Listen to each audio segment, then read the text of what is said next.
It was supposed to be a routine flight, but for David, what began as an ordinary trip would become a battle for his very life. At 30,000 feet, disaster struck. One engine failed, then another.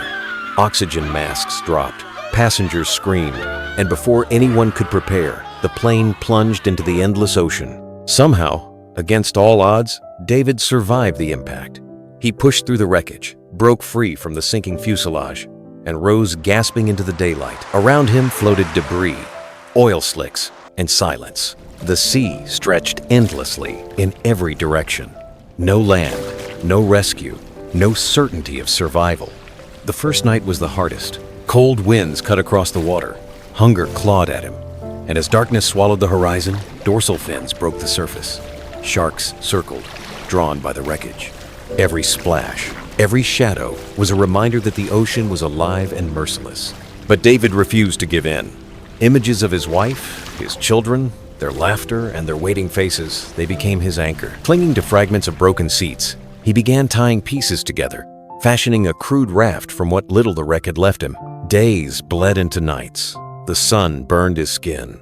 His lips cracked, his body weakened. When rain came, he caught droplets and scraps of plastic.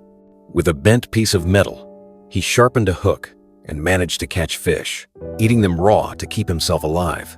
Storms pounded his raft, waves towered above him, and still, he clung on. Nearly 2 weeks passed. His strength ebbed. His mind drifted between reality and dream. Hallucinations of his family shimmered before him, close enough to touch, yet dissolving into water. Beneath the vast dome of stars, David felt his will flicker like a dying flame. Was this how it would end? But fate had one last turn. At dawn, he heard the distant blare of a ship's horn. His eyes fluttered open, and with the last of his strength, he tore a strip of cloth from his shirt, waving it desperately into the wind. A cargo ship loomed on the horizon. Crew members rushed to the rail, shouting, throwing ropes, pulling him from the grip of the sea. After 14 days adrift, David was saved. Doctors called it a miracle. Survivors called it luck. But David knew the truth. It wasn't chance. It wasn't fate.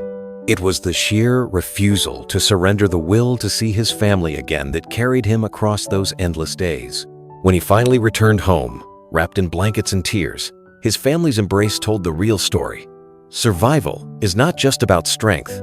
It is about love. David's journey is proof that even in the darkest depths, the human spirit can rise above the waves. The ocean had tried to claim him, but he held on and lived to tell the world that the human will is stronger than any storm.